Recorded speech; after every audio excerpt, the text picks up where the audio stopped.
Huh? Oh, sorry about that. As you can see, I'm currently training on the job.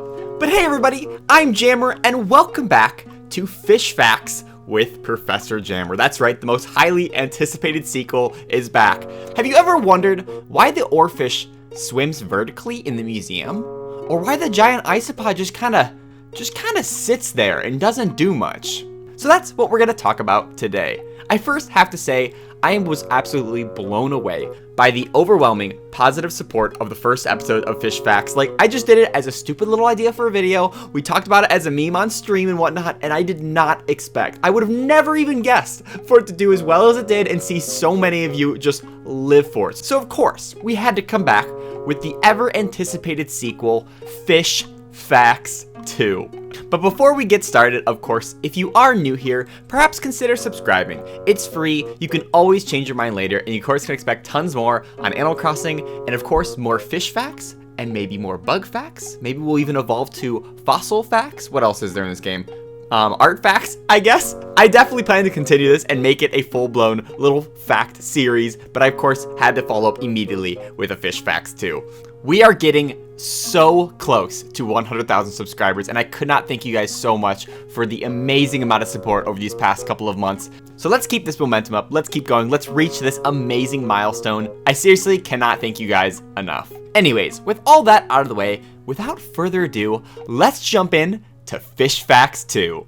So let's talk about the koi fish. And you'll notice something right off the bat when looking here in the encyclopedia here in Animal Crossing New Horizons, and I don't know, there's something really familiar about this koi fish, and I just can't put my finger on it. Well, that's because a koi fish is actually just a really pretty carp. And that, of course, is reflective here in game, where basically they look exactly the same, but with a palette swap. So as I'm sure many of you know, koi is a fish that is often kept as pets in ponds, in gardens, in backyards, even indoors. And what's really wild is that pet koi fish can even outlive their owners by well past a human's lifespan. They can live up to nearly 200 years old, and as a Japanese tradition, can be handed down from generation to generation as a family heirloom pet. Isn't that wild to think? The pet is being handed down as a family heirloom. Koi comes in a variety of different color schemes and splotches and patterns, and they're all such beautiful creatures, but it comes at a cost. Their skin is quite sensitive, and matter of fact, they can even get sunburnt, which sounds crazy to think a fish getting sunburnt, but yeah, they can. One thing I always wondered about koi fish, in real life of course, is why do they always come to the surface of the pond and kind of look like they're gasping for air? Well, as it turns out, they actually are trying to breathe air. This typically happens when a low level of oxygen is in the pond, whether it be muddy water or not being filtered properly. So these fish will actually resort to trying to get their oxygen levels up by surfacing and taking air from above. It's totally wild. So the next sea creature I want to talk about is everybody's favorite, the giant isopod. Apparently, scientists have no idea why they get so big. It could be just a case of, oh, it's the deep ocean, everything's big and scary down there. Perhaps its size helps it survive the pressure down in the deep sea. Perhaps it helps with cold resistance. We honestly have no idea. You may be already saying, well, it kind of looks like a pill bug, and you're kind of not wrong. They in fact are related to the pill bug, which of course is another bug here in Animal Crossing. However, giant isopods are not bugs, they are crustaceans. Another interesting tidbit about the giant isopod is that they are carnivores. They'll eat fish, they'll eat crabs, and even whale carcasses, which is not uncommon for a lot of creatures in the deep, because that is a really big source of food for a lot of those creatures down below. But the craziest part about isopods and their eating habits is that they will eat so much all at once to the point where they literally cannot move. They are so full. Can you imagine just stuffing your face to the point where you physically can no longer move? Because that is something the isopods do quite frequently. Actually, maybe let me retract that. They don't do it quite frequently because they can actually go a long time without food. Matter of fact, they can go upwards to 4 to 5 years without a single meal. I can barely go 4 to 5 minutes without wanting to snack on something, let alone 4 to 5 years with no food. These guys have stomachs of steel or something. I tried for the life of me to figure out why, when you place down their tank outdoors, they poke their head out the side of it, which I think is the cutest detail ever, and I've seen so many fun and creative ways to like make it look like the isopods on the computer or playing a game or something, but I genuinely actually don't know why they do this. If someone by chance watching this video knows perhaps why this does it, definitely let me know in the comments below. I'm so curious to why the isopod for some reason pokes its head out of its own tank.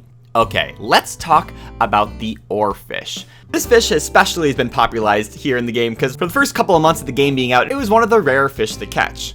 One of its trademark being the fact that it's just massive. Whenever you pull it out, it is just massive. Well, it turns out it is actually the largest bony fish in the entire world. It has been confirmed to finding individuals that are upwards to 26 feet long. But that's not all. There's actually even been a report of one being found 56 feet long. I literally can't comprehend being that massive. To put it in perspective, the average car is roughly 16 or so feet in length. So that means the Oarfish is 1.5 times the size of a sedan, with the largest one ever being found 3.5 times the size of a sedan. Like that is just massive. So the reason they're actually called oarfish is because of the rod-like barbs that are hanging and dangling below the face, because they actually, if you take a closer look at them, they kind of resemble oars, where the end of the barb has a little fin in the shape of an oar that you would use to row a boat. What's really interesting though is these fish actually don't have any scales. They actually are completely covered in a silvery coat material called guanine. But if we're talking oarfish, we gotta talk about, of course, why in the museum it floats vertically. Because of the length of the oarfish, it can't swim like a typical fish. It doesn't use its tail fin to actually propel itself forward. Instead, it uses its long dorsal fin that runs the entire length of the body and has it running in a wave formation that pushes the fish forward. So it still can normally swim with its face forward as a normal fish would, but it does often float vertically in order to search for prey, because it has the advantage of being so deep in the ocean, around roughly 3,300 feet deep. Its prey will often be floating above it, whether it be tiny crustaceans, krill, small fish, and squid. They'll typically be swimming above, so the oarfish can come from below, giving it ample opportunity to get its food. So to wrap things up, let's talk about the arapaima. And look at me, I pronounced it right for once. Or at least I hope I did.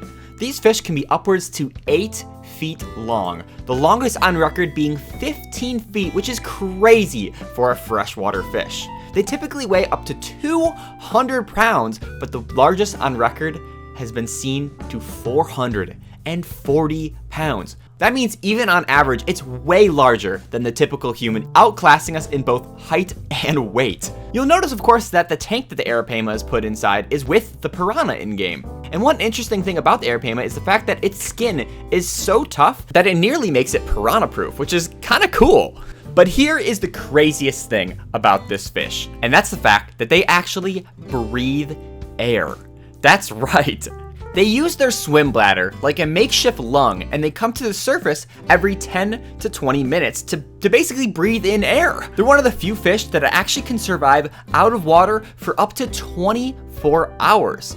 And this is actually very advantageous for this fish because, for one, this helps them thrive in oxygen-poor waters, which is very typical to the environment they're in. Beyond that, they are very reliant on the rain and flood season, to where pockets of water will fill up and create more of a bigger body of water, but then once the water recedes later in the season, they sometimes can be trapped in a smaller area that is no longer connected to the main waterway. So being able to breathe air and survive out of water for a period of time turns out to be extremely advantageous for the arapaima. But here is the wildest part. When it comes to laying their eggs, the female actually lays the eggs. Get this. The female lays its eggs in the mouth of the male arapaima, rather than trying to hide them in the mud somewhere on the riverbank or whatever. Instead, the male arapaima will scoop them up and keep them in his mouth, while the female will actually be the guardian of both the eggs and the male as well, which is super crazy. But speaking of their mouth, you've already probably seen how just absolutely massive it is. And the reason for that is they actually create an underwater vacuum that literally sucks their prey in. Because being as big and as heavy as they are, there's no way that this fish is going to be swimming that fast. So instead, they literally just create a little underwater vortex to just suck in their prey. And they just eat nearly anything. Fish, fruit, seeds, insects, birds, mammals, whatever's in the water, whatever gets in the way, this fish is gonna suck it up and eat it. But that's gonna be everything for Fish Facts 2. If you enjoyed this video, be sure to give it a big awesome like, and if you haven't already, definitely subscribe for tons more on Animal Crossing New Horizons and future fish facts or just fact videos about this game as well. If you have any fun facts or suggestions for fish, bugs, or other creatures you'd like me to cover in a future episode of the series, please let me know in the comments below.